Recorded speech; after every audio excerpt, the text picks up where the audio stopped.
বন্ধুরা দেখতে পাচ্ছেন লটিয়া পিস, লইট্টা মাছ বলে। তো আজ আমি অল্প লইট্টা মাছ এনেছি। তো এই লটিয়া মাছটা আপনাদের দাদার জন্য রান্না করব। উনি আজকে প্রায় 1 মাস তেল, ডিম, মাছ, মাংস, দুধ কিছুই খেতে পারছেন না।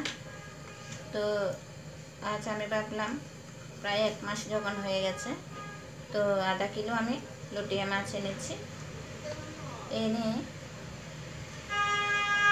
এগুলো একটু কেটে নিচ্ছি।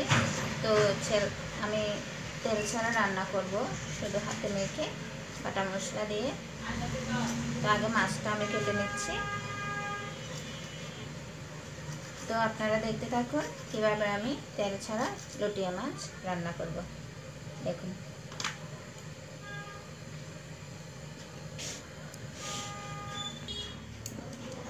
দেখুন আমার মাছ কাটা প্রায় শেষ হয়ে গেছে, আর একটি আছে, এটা একটু কেটে নিচ্ছি।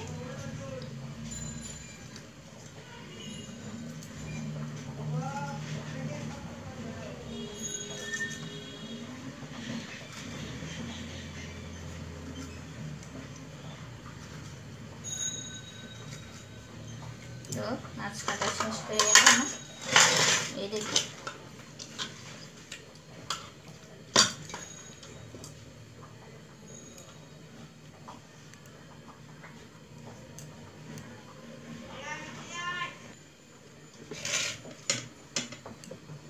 তো মাছটাকে আমি একটু নুন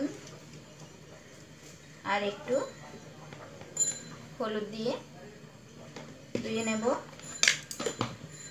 নুন হলুদ দিয়ে ধুয়ে নিলে মাছটা একটু ঝরঝরে হয়ে যায়, মাছের গায়ে যে ময়লাগুলো থাকে সব চলে যায়। তো দেখুন এইভাবে আমি একটু মেখে নিচ্ছি। ধোয়ার জন্য আমি মাছগুলো ধুয়ে নেব।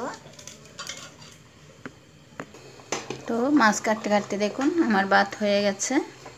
এবার ভাতের মারগুলো ফেলে দিব। তো বন্ধুরা, আমার মাছ অনেকটা আমি আগে থেকে ধুয়ে নিয়েছি। দেখুন এবার একটা একটা জলগুলো একদম ছাড়িয়ে নেব চেপে।